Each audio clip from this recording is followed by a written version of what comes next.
Hi, you're listening to episode 111 of Origin of Species, which means if you've gotten this far, you're probably enjoying the podcast. The biggest thing that helps our show is ratings and reviews on Apple Podcasts. It's how a lot of people find out about podcasts. So if you like the show, we would love your help. Could you take 1 minute out of your day, go to the Apple Podcast app on your phone, and leave a rating and review for Origin of Species? It really does help. And as always, thanks so much for listening. Species.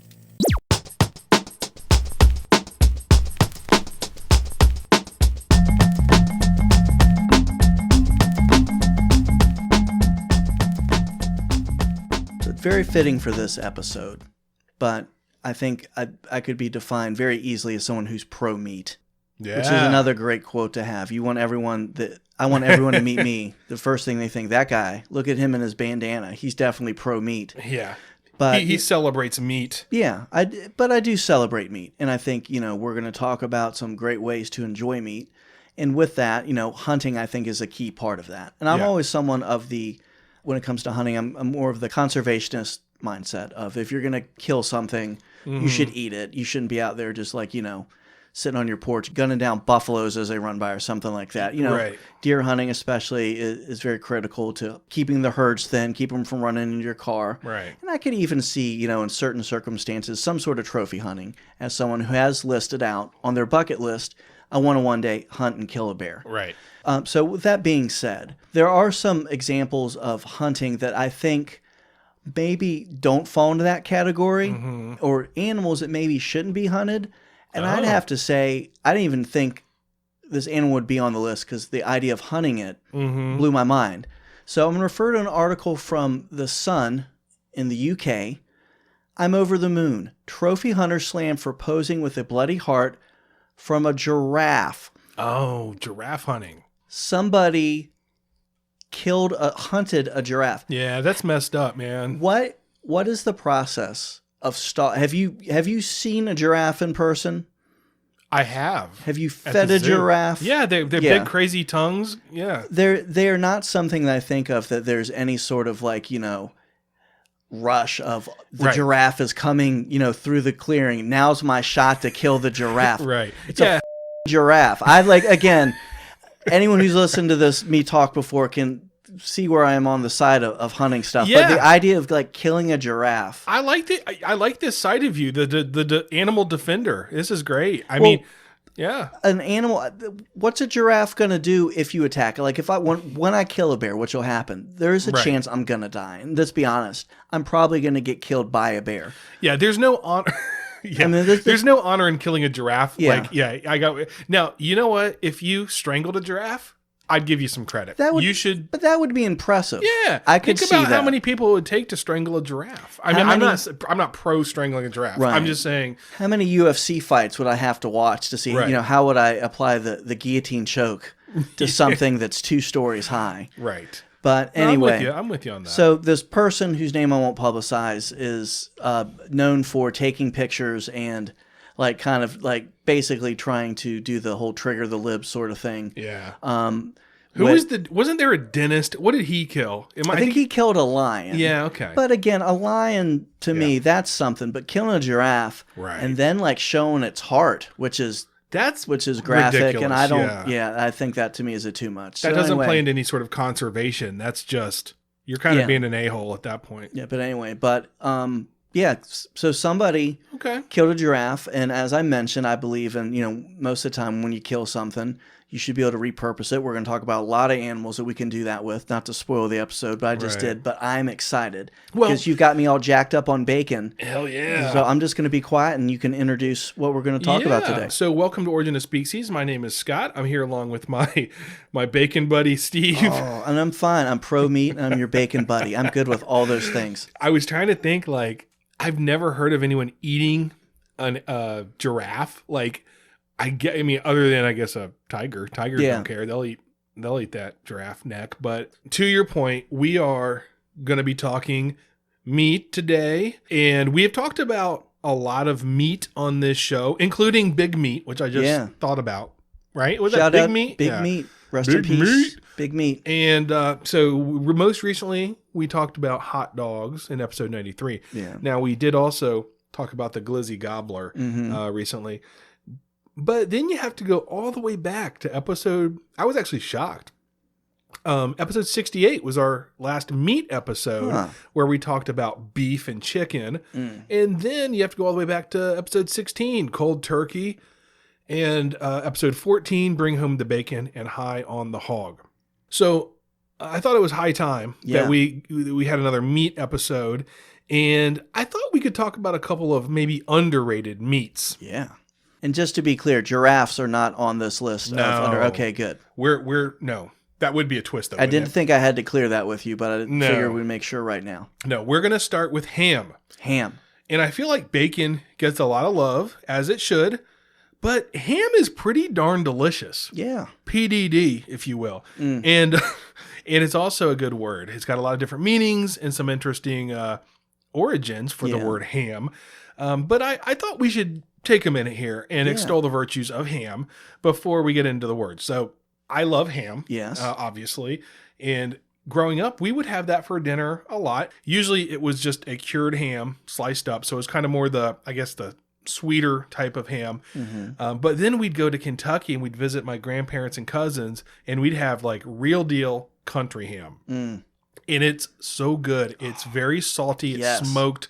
Have you had a good country ham before, Steve? Yes, I have. Yeah. And I will give a shout out to one of my favorite restaurants in the country. And I'm not kidding. Kathy's Restaurant in Stanton, Virginia. Nice. Where I go see my good friends, Boozy and Tanya, as much as I can. And when we go there, we always go out, get breakfast there.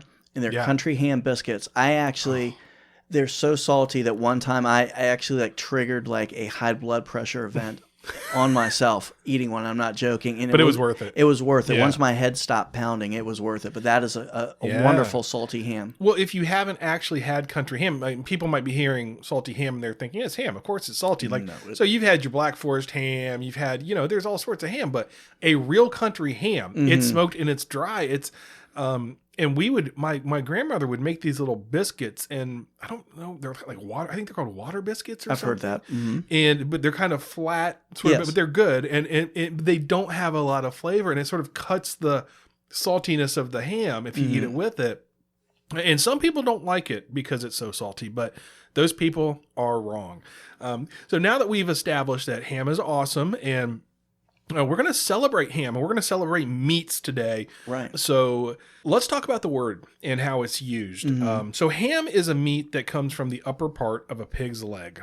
Okay. It also can refer to the back of your thigh or your thighs and buttocks of a human being. Hopefully you're not eating that, but that's also ham. You can call that a ham. According to the Oxford English Dictionary, these uses of the word came from the Old English ham or ham, originally denoting the back of the knee, from a Germanic base meaning to be crooked.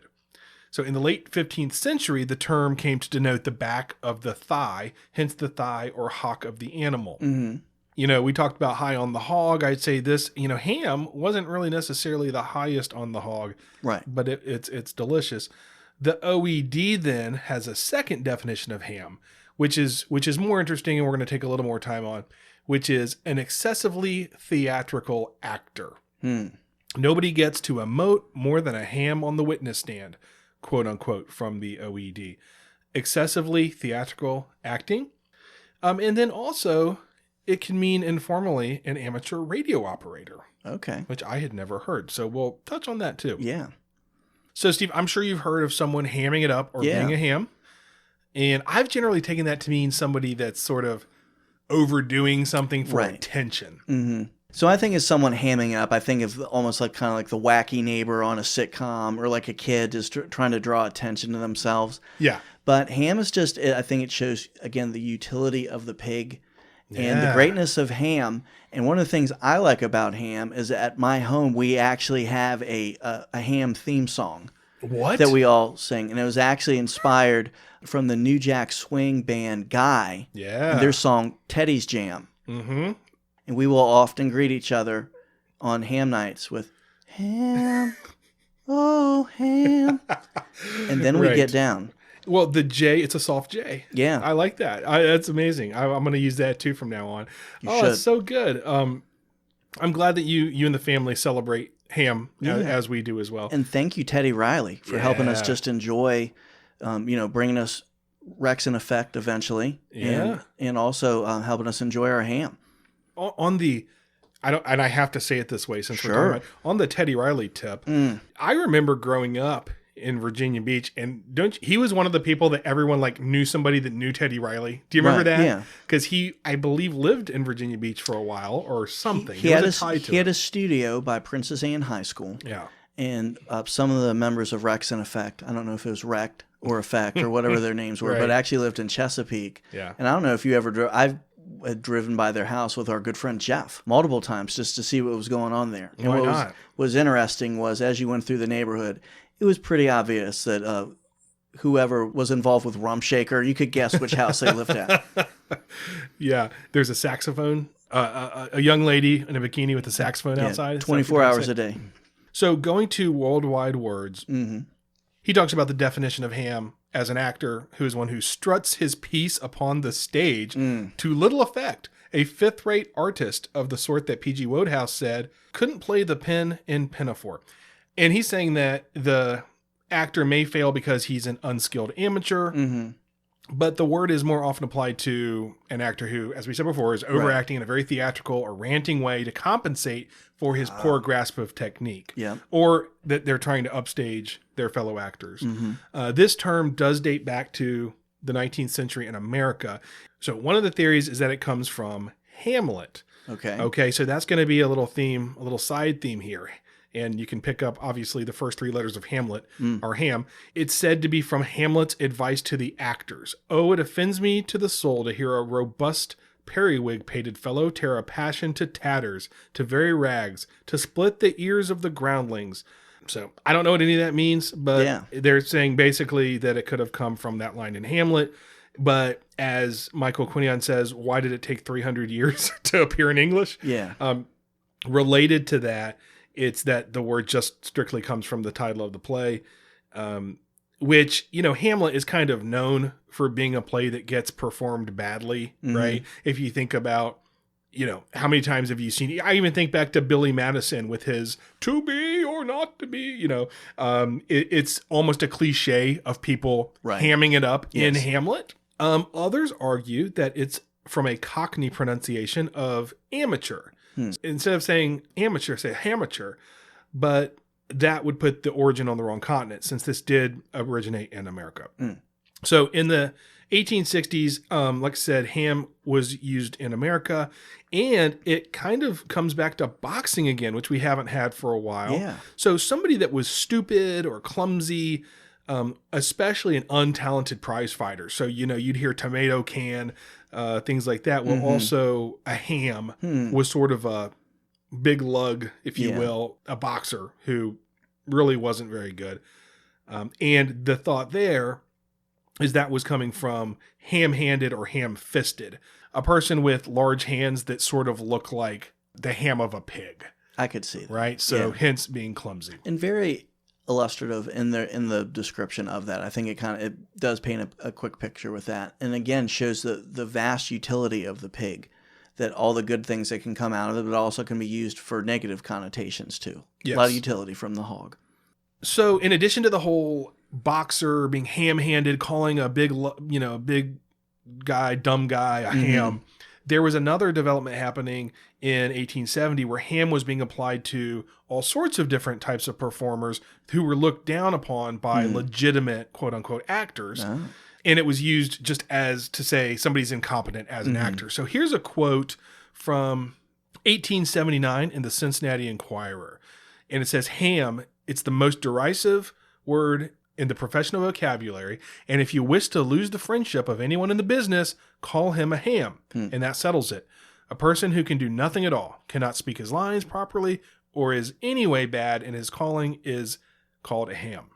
Wow. That guy seems pretty passionate about. I know. It's kind of funny the way it's like the way they talked back then. So Michael Quinion goes on to say that it's probably, so this use of the term ham, the actor that everyone looks down on, is an abbreviation of a slightly older term, ham fatter. Now here's where this sort of light subject in us celebrating ham and everything. Right. It takes a little bit of a dark turn with this ham fatter thing. So what's a ham fatter? We have a quote from the Nashville Union and American from 1874. So just 5 years before, you have this quote where this guy's very adamant that the worst thing you can call somebody is a ham. Right. And the quote is, when Delavan proposed this concert business, I told him I was no ham fatter. Ham fatter, yes, ham fatter. That's the name we give a man in our profession who is a poor performer. Man. So looking around the internet at multiple sources and then coming back to worldwide words, the consensus is that all of this demonstrative language about how a ham fatter or ham is just the worst of the worst actually sort of has a base in minstrel shows. So unfortunately, minstrel shows tends to come up more than we would like. We've talked about it in previous episodes, but what happened was, and this is real, that low-paid performers in minstrel troupes had to make do with ham fat for cleaning off their makeup after a performance, and many times that was blackface. So it seems likely that there was this association between a sort of a bad actor in blackface that wasn't respected enough to get anything other than ham fat to clean off their face. And that sounds apocryphal, but it isn't. Another link to the actors being called hams, in addition to the ham fatter thing, could be ham bone, which was slang for, again, a third-rate minstrel performer. He doesn't necessarily buy it, but he says that some trombonists in troops used ham fat to grease the slides of their instruments, slangily known as bones. I would hope that ham bone, that's not true, because that is, we've talked about words that are fun to say, like cellar door.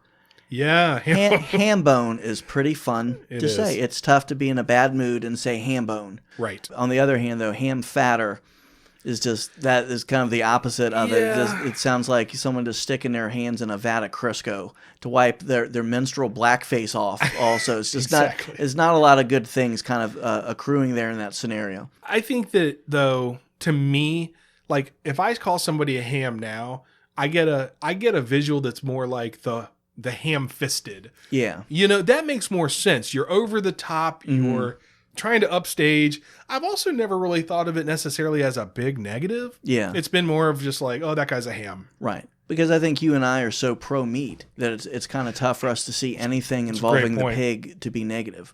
That's a good point. So anyway, it does seem to come from a mix. It's an American, using it that way is American. It definitely came in the 1800s. And sort of like other ones we've talked about, there's a little bit of this ham fatter thing. There's a little bit of this ham fisted thing. I'm going to say the ham bone. We're going to save ham bone and say that's good. It's not ham bone, because we can just make that decree. Why not?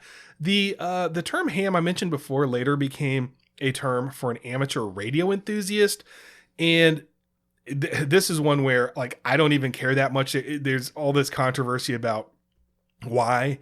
And the leader in the clubhouse seems to be that, remember we talked about, again, ham being you're clumsy. Right. And the idea is that back in the 1890s, U.S. railway telegraphers, to describe poorly trained Morse code operators who were really slow and not good at doing their job, they would call them a ham. So again, it was a negative. Right. I also read somewhere that it, again, could have to do with the word amateur, you know? So again, like with they were saying the Cockney accent. So it's a blend of all sorts of things.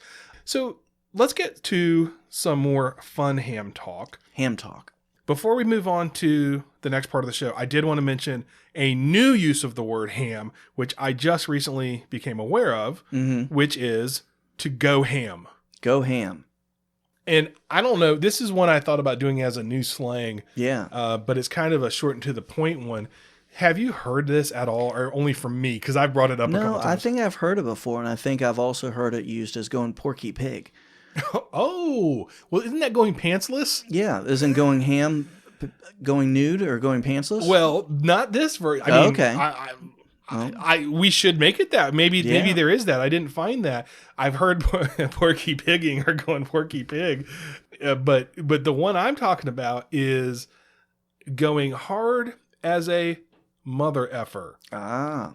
I actually just wanted to do this one so I could read this from Urban Dictionary. Mm-hmm. It says, Urban Dictionary says, to go hard as a mother effer, putting forth a lot of effort. And the example, I go ham when I'm playing ball. I give it all I got. And I was just like, really? That's that's what you came up with. I've heard this, like, I haven't heard my son say it, but it's like, I've heard it in whatever the TikTok videos and things like that. This guy's going ham. It just means somebody's going all out. They're going nuts. As far as the exact etymology of it, I don't care that much. It does appear to have either come from a song in 2011 by Kanye West and Jay-Z, which was titled Ham, in which literally spelled out hard as a MFer. But there was a previous song by Gucci. I think that's the full name. I know there's a Gucci Mane, but I think it's just Gucci that had done one where he said the same thing. Now, I did find a guy. So sometimes I know we seem a little nerdy because we are spending time looking at these origins, but there are times where I'll say, like, I'm done. I'm not going any further with this one. But I did find an article by a guy that's like, it took a very extensive look into this one. Like tons of stats, tons of Google search stats. The guy's name is Cody Kapoksky, and he has a website called holocron.com, and he really dives into the origin. So if you actually want to know, I would say go to holocron.com. Just look up Cody Kapoksky. So lastly, on the ham side of things, I would be remiss if I did not mention that Ham was the name of Noah's second son and the father of Cush, Mizraim, Phut, and Canaan.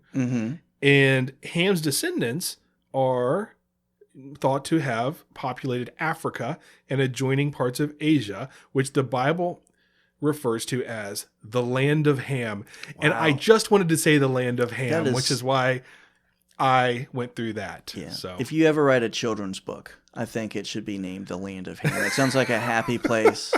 I'm glad we were able to land at a happy place. And we could have Teddy Riley do the theme song for us, hopefully, too. Yes, the land of Ham. Whoa, Ham. So for the new slang this week, I did take a risk and deviate from my preferred source of new slang, the Reader's Digest. Yeah. But I think I found a resource that's almost as edgy, the Wall Street Journal. Ooh. So as I was going through my list of new slang, I came across an article referring to this term, and especially as I knew we were going to talk about meat. And when I think of meat, I don't think of, I think of overeating, to be honest with you, especially when we're talking about ham. No one's ever had a ham dinner and come away from that and said, you know what would be good to do right now? Let's go for a big run. You know, that is kind of a mashed potatoes and nap sort of meal. Yeah. So to kind of balance this out, the new slang that we'll discuss today is called a fit pick. A fit pick. It sounds like Fitbit, but it's not. It's not. And it's not what you would think initially. And I'm going to quote here from the Wall Street Journal's article, what are Instagram fit pics and why are they so popular? Well, wait a minute. You said it's not what I would think, but I mean, what I think is that it's a picture of a fit person. Are you telling me it's not going to be that? I will tell you it's not. All right, bring it on. And quoting from the article, a fit pic is not an indulgent, muscle-bearing selfie. Okay. Perfect.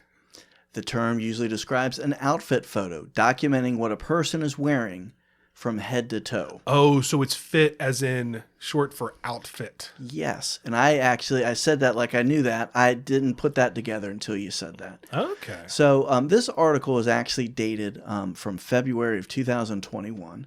Ooh. So the context for that will be made a little bit more clear here in a second. Okay. So that's the definition that we received from the Wall Street Journal. Mm-hmm. It is new slang, so I would be remiss if we did not bring in our friends at Urban Dictionary. Yeah, you have to. And their top definition is an Instagram photo taken for the sole purpose of showcasing your outfit, often using strong color coordination for aesthetic purposes, and normally background matches color of outfit.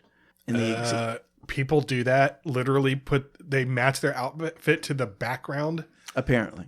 Wow. So it is new slang. So we're all trying to figure out what this all means. And the quote they give from that is, "Raw, man's fit pick is hard fam." So to be honest with you, most of those words are hyperlinked, so there's other definitions. I'm not going to get into that, but I will give a shout out to the person who has the top definition of FitPic. Please. Young Polish. Oh. And young spelled like our friend Young Gravy. Well, that's why I got excited, because I was like, Young Gravy and Young Polish should do a collab. And we haven't talked about Young Gravy in a very long time. Haven't. And that's okay. So back to FitPic. So what's interesting to me, I called out the time of when FitPic became popular. Yeah, in February of 2020. Well, that's what this February of this year. Oh, 2021. Okay. Yeah. This Wall Street Journal article, Young Polish's references from 2018, is it seems to me to be a very strange time to one, have clothes, and two, to document them. So with the idea of, I had the realization the other day when I actually had to go out of the house and dress, was that I don't see the need to buy new nice clothes anytime soon. I imagine I've pretty much locked into pants and shoes that I have in my closet right now. Yeah, for a very long time. And that's very true. But then you do get stuck with, like, I need to go into the office next week, and it's like, oh no. Yes. What am I going to wear? You know, nothing fits, and I haven't actually worn non-sweatpants for quite some time. And I actually had to have my wife and I went through a quick fashion show. We trying to find a sweater for me to wear. Yeah. That apparently all my sweaters, I look like Natalie from The Facts of Life, or I look like I'm the Hulk and about to tear out of this young boy sweater that I'm wearing. It was bad. I need to do some run. I will not be taking any fit pics anytime soon. Yeah. So, but the point is well taken, which is like, it is a weird time. Who's got, who it is people that are, it's women, has to be. Well, no, I guess it could be guys too, that are ordering online and because they're bored and they're getting outfits and they're posting outfits of the day because they want to be fancy or whatever, I guess. So I think that actually could, build into that people do have time for themselves. They have nice clothes. They have really nowhere to go. So how are you going to show your outfit off? And I do kind of respect it, as much as I sort of want to, I want to mock it. But, listen, there is a thing where jeans, or let's just put it this way, pants that don't have elastic in them kind of keep you in check. Yeah. Like if you have to put on some pants without elastic once a week, you're going to know where you stand on your waistline. So doing the fit pick, I kind of respect it, because if you're letting yourself go, you're not going to be able to do that. If you're trying to find a sweater to hide the fact that your pants aren't buttoned, and that you're hoping your belt doesn't give way. Right. Oh God. Maybe belt. I put on a belt the other day for the first time in a while, and it was like, oh no. It was not good. My belts right now are basically used to make sure that if I can't button my pants, that the button doesn't become a projectile. Right.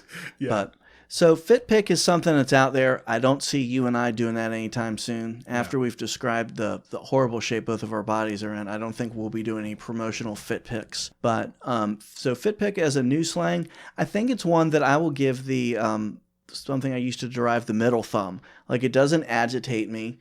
It doesn't really make me enthusiastic either. I think it's good in the sense that it describes a certain thing. So it's not replacing a word that, there's no reason not to replace it. Right. Is it vain? Is it, really a necessary thing? No. But it's also social media. 97% of what's on there is vain and not important. Right. Unless it's posts from Species on both Twitter and Instagram. That's right. So what's your take on this new slang of FitPic? I'm going to say I kind of had a change in thought about it. At first I thought, oh, come on, who's doing this now? Kind of like the article was saying, but I like it.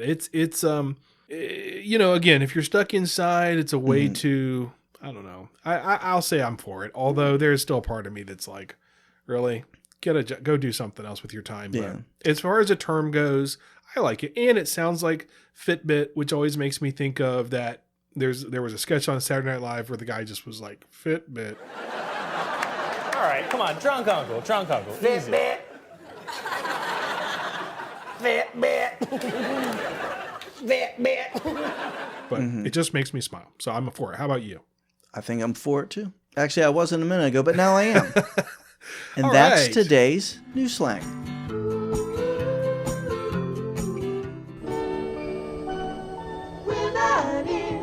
Time to check the Speaksies voicemail. But you can live a message at the tone. This is Heather, and I just wanted to say how much I love the show. It's awesome. And I was just listening to an episode, and you guys gave this number to leave a voicemail, so I did just want to call and say how much I like the show. But I did want to say to Steve how much I love your ascots. They are so hot. I'm serious. Like, purple is my favorite color, and so, that's my favorite one. But I did have a question. Wanted to know, are they actually ascots or bandanas? Anyway, hope y'all have a great day and keep up the good work. Bye. If you'd like to leave us a voicemail, call 804-621-5803. And now, back to the show. You can leave a message at the tone. We're not in. We'll be back soon. Wow. Wow. All right. What do you say to that, Steve? Well, I say, Heather, thank you for your kind words about our show and your very true words about the hotness of my outfit. I mean, I think she's on point. So, Heather, just to let you know, I actually don't wear ascots. I wear bandanas. Actually, I've been wanting a long time to find a reason to wear bandanas, and the vid gave that to me. So, and I'm one of those people that, like a lot of guys, I take my fashion cues from 1970s film directors. So I basically ripped off Peter Bogdanovich, the director of The Last Picture Show, Paper Moon, and What's Up, Doc. And I actually thought he wore an ascot. So Scott can verify that I have a collection of ascots at my house that I bought. The question was really good because it's something that you have had to go through yourself. I have. And, for formal events, I will actually pull out an ascot every now and then. But Peter Bogdanovich wears bandanas. I do also. And that was a great question. So if you as a listener have a question for Scott or for me, or if you have a word, phrase, or idiom you'd like us to explore, please leave a message for us at our voicemail at 804-621-5803. That's 804-621-5803. Yeah, and more compliments or even a first compliment for me would be great. Yeah. But Steve, keep them last coming thing to Steve me. needs is more, My self-esteem's pretty bad. So, Heather, thank you very much. You've got me through another day. All right. Well, on that note, we're going to get to the second word, which is pork. Pork. It's a fun word, right? It is. It has like all things with the pig, it has a multitude of uses. It does, and we're going to talk about that. According to the OED, the word pork comes from Middle English, derived from Old French pork, from the Latin porcus, meaning pig. See, isn't this fun already? It's fun already. So just like we did with ham, I want to take a minute to talk about how certain cuts of pork are underrated. So let's start with pork chops. Yeah. When I was a kid, my mom made shake and bake pork chops. And I don't want to just pick on my mom. I think most moms were making the pork chops with the shake and bake. And I helped. Yeah. And they had very convincing commercials. Their marketing, I think, actually was probably aimed more at kids than the actual moms. Yeah, well, it was the whole thing about, and I helped. Do you remember that commercial? It's shake and bake, and I help. Shake and bake coating mix. It's better than frying. Very cute, very cute commercial. And it did work. It made it fun. But you know what wasn't fun? After shaking the shake and bake on the pork, you'd put them in the oven. They would get burnt to a crisp in the same way that a grape becomes a raisin. Yes. As Brian Regan would explain, the pork chops just became pretty much shake and bake coated gristle. Yeah. And to me, like, pork chop night was the worst night. It was like, oh no. So it really wasn't until a couple years ago that I actually got real pork chops from a butcher, made them with my cast iron. I think I used the oven as well. And I I make pork chops sometimes that aren't from the butcher, but at least now you realize you don't have to, you can cook them a little longer. Pork chops are delicious. And it's so nice to sort of come to that realization. So what about you? Pork chop guy now, or? Well, it's meat. It's from the hog, so definitely yes. I think it's going to be tough to find unless we start getting into pig's feet or pig knuckles. I'm probably going to be pro pig, and even then, if I'm going to take a chance on something, it will be hog related. So, I too have had the kind of renaissance with pork chops. I want to say it was a rarity at our house. I do remember the shake and bake, and I do remember also that being one of the things that I think it almost was maybe some elaborate prank from whatever company did that it was almost guaranteed to be, burned at the end and not look at all like the commercial. that started. But I do appreciate a pork chop. Yeah. It's something that I think I feel kind of grown up when I have that. I feel like Yeah. you get there when it's done right, and it's not, when I have it, it's not breaded, with something from a prefab breading bag. It's pretty good, and you got to work at it a little bit there. You got to work around the bone. You got to put some effort into it. You can't just.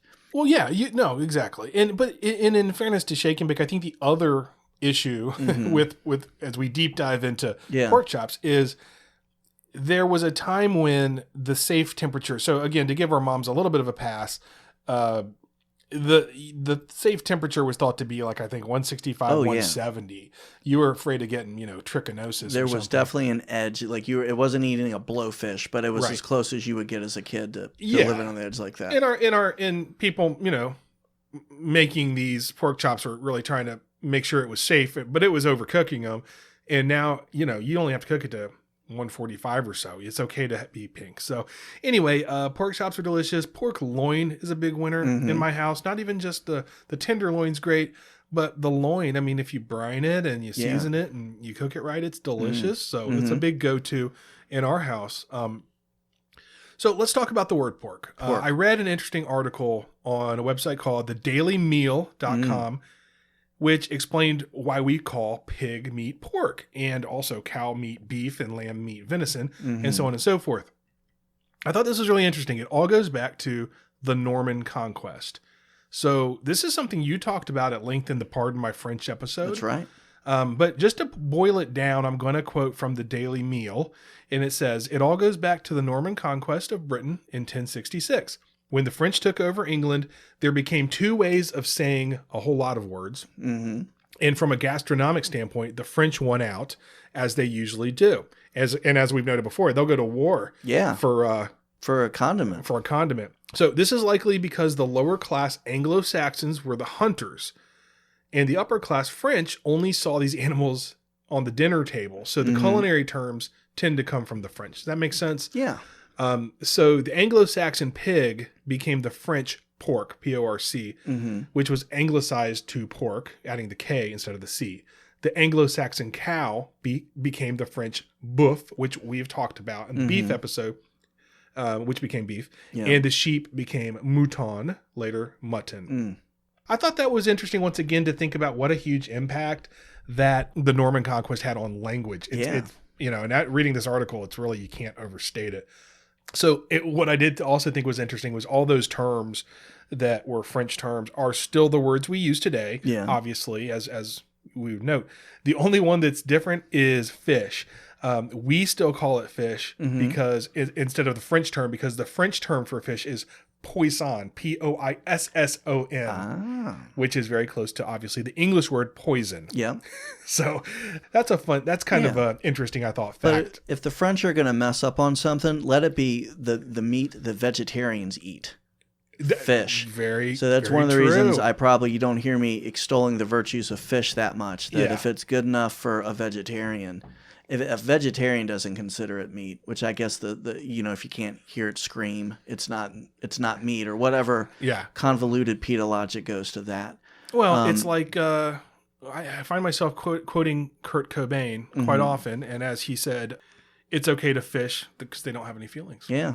So I agree, and I don't think we'll be having a fish episode anytime soon, although who knows, because we're always coming back to nautical terms. Maybe but so that's why we call pork.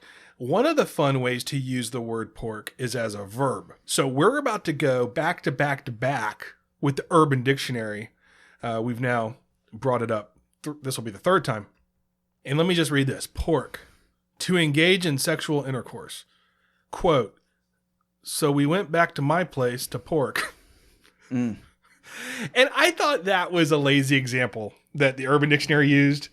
And I would have gone with something a little better. I would have gone with Ace Ventura. And if you remember the scene where he's yelling at Aguado and he says, "That's a good question, Aguado. First, I'd establish a motive. In this case, the killer saw the size of the bug's dick and became insanely jealous. Then I'd lose 30 pounds porking his wife."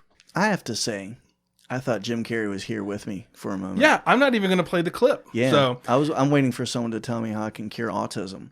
So with that, we're going to move on. So let's talk about a phrase with the word pork in it. Pork barrel. Pork barrel.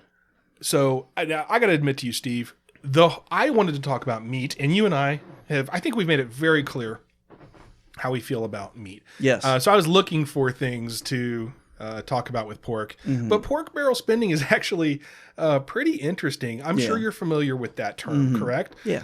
And most people that are listening have probably heard pork used in this way. So what is pork barrel? Pork barrel politics, pork barrel spending. According to Wikipedia, so you know it's good, they say the term pork barrel politics usually refers to spending which is intended to benefit constituents of a politician in return for their political support, either in the form of campaign contributions or votes. But why? So I found an article on the website reason.com called, and gosh, here we go again, Why Pork Barrel Spending is Called Such, and why the term is couched in America's racist past. Oh, come on. I'm so sorry. Like, this was not meant to be any, there wasn't supposed to be a theme, but I was actually shocked when I saw that. So once again, we are unfortunately going to have to discuss a phrase that may have racist origins. Ooh. So a gentleman by the name of Hugh Rawson provides the etymology of the term pork barrel spending. He says it was first used in American political discourse in 1909. And as the article says, it's an eye-opener. Here's what Mr. Rawson says. The metaphor stems from the practice in the pre-refrigeration era of preserving pork in large wooden barrels of brine. The political usage may have been inspired by the distribution of rations of salt pork to slaves on plantations.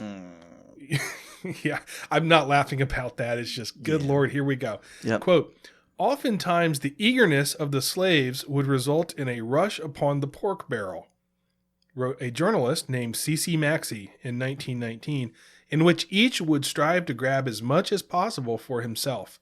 Members of Congress in the stampede to get their local appropriation items into the omnibus river and harbor bills behaved so much like slaves rushing to the pork barrel that these bills were facetiously styled pork barrel bills. I gotta say, as I read that, sounds like Quora Guy a little bit.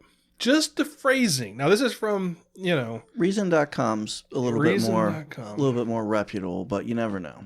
But is that really true? So when I was looking online and I found this sort of dark etymology, it was brought up a lot. And a lot of times these, Steve, when you do research, the more scandalous, the better as far as an article goes. It's going to get more clicks. And if you can bring up America's racist past and put that in the title, so you can find a lot of them.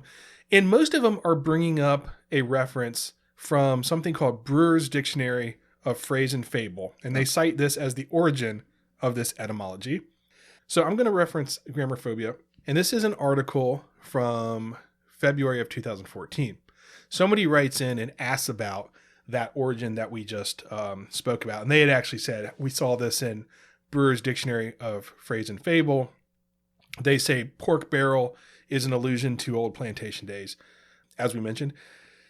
And the author here, Grammarphobia, said, I thought this was great. It said, we describe brewers as an entertaining resource rather than an invaluable one. Some of its etymologies are questionable, more folklore than fact. In fact, Susie Dent, editor of the latest edition of the reference book, acknowledges that Brewers is, quote, not entirely objective. Even after 19 editions, the choices and voices of its authors are still at its heart. So you right. So you see what they're saying. It's like, and we find this all the time, and authors do take liberty, which I've been shocked. People have given me books. Yeah. You and I have looked at books that have etymologies, and I've been real surprised a lot of times that things that are clearly folk etymologies are just put in there as this is what it is. Yeah. With no references or no backup. Yeah. And I think part of it is what's really the repercussion? I guess reputational. I mean, it's not like you're going to go to jail because you You know, you're going to sell maybe more books if you put this stuff in it. Not yet, but maybe there's a chance. Who knows? Oh gosh, yeah, it's true. So in her foreword to the 19th edition of Brewer's, Dent writes that Ebenezer Brewer sought his information from the edges of the traditional canon of knowledge. Mm-hmm. She quotes Brewer, who published the first edition in 1870, as explaining that he gathered, quote, jottings of odds and ends of history, which historians leave in the cold or only incidentally mention in their course of their narratives. Now, perhaps the reason they don't mention them is because they're not true. Mm-hmm. So this whole article goes on to talk about how, you know, it may or may not have something to do with that, but you shouldn't hang your hat on this Brewer's Brewer's Dictionary of Phrase and Fable, because it really wasn't necessarily meant to be factual. Yeah, and it does have fable in the title, which I think should be a giveaway also. Very true. So I think we can say that this is probably not the origin. Yeah. So we'll debunk that one. So where does pork barrel come from? When the phrase first entered English in the early 1700s, it just referred to a barrel for storing pork. There was never anything beyond that. But the OED says that sense is now rare. So people don't necessarily store pork in barrels anymore. The earliest written example is from a 1705 entry in the public records of the colony of Connecticut, where it says all barrels made for tar and cider shall be on the same gauge as pork and beef barrels, 31 gallons and a half. So there was a, back in the day type of thing there. And then we're going to end strong here. The word sleuth, friend of the show, Barry Popick, notes on his Big Apple website that quote, the pork barrel was a prized culinary possession in the 19th century, able to feed many mouths. So what it comes down to is the pork barrel was just known as, I mean, it really, there is no tie that we can find to anything about a plantation. It's really just, hey man, you got a big old barrel of pork. Yeah. People are going to want to rush to get it and get their bit of pork. Yeah. So it wasn't until the 1860s that pork barrel took on the figurative sense that we know it now. Edward Everett Hale uses the phrase in The Children of the Public, which was an 1863 short story, and it referred to public spending by the government for the benefit of its citizens. In the early 1870s, the OED says the phrase pork barrel went ahead and took on the political sense of government funds appropriated for local projects designed to please the electorate or legislators and win votes. Mm-hmm. The dictionary's first example is from the September 13th, 1873 issue of The Defiance Democrat, where it says, quote, recollecting their many previous visits to the public pork barrel, this hue and cry over the salary grab puzzles quite as much as it alarms them. So it was around that time also that pork took on slang as we know it now for government funds or benefits that were dispensed by politicians in order to gain favor with patrons or constituents. So when I look through all of this, and I think we kind of get the point, it really seems to come from this short story and just the fact that, as Barry Popick pointed out, that the pork barrel was a big deal back then, and it could feed, as he said, many mouths for months and months. So it just was the vernacular that people were familiar with. And then, as usual, politicians are trying to relate to the people. And as they write, this guy was writing to sort of say, hey, look, you're gonna get something good out of this, just like you would a pork barrel, I guess. Right. So in summary, I hope that you've enjoyed this celebration of meat. I have. I think that we've, again, made very clear that we're pro-meat in a very responsible, non-giraffe killing way. And I appreciate you giving us a chance to reflect on meat and discuss the many varieties of pork and ham and how it can be used, and looking forward to a meat trilogy. Yeah, and I mean, definitely. And I think that really, what do you think? Should we go take a fit pick together, or maybe not after all that bacon? I have a feeling I'm going to go home and eat some ham. Oh, ham. Thank you very much for listening to Origin of Species. If you enjoyed the show and would like to help us grow, please become a Species Supporter. As a Species Supporter, you receive great benefits, including extra podcasts like True Facts with Robert Banquette and exclusive video podcasts like the Postgame Show. Plus, you get full, uncensored video interviews with great guests like comedian Adrian Appalucci, Dusty Slay, and world record holder Billy Mitchell. Plus, candid pictures of Scott's nipples. All right, on that note, Bob's your uncle? Wait a minute, I gotta tell people how much that costs to see Scott's nipples. Okay. Your cost, whatever you want to pay. Any contribution of any amount unlocks all benefits and content. Become a Species supporter at patreon.com/Species. That's patreon.com/Species. Bob's your uncle? Watch out for bears, and kale is from the devil.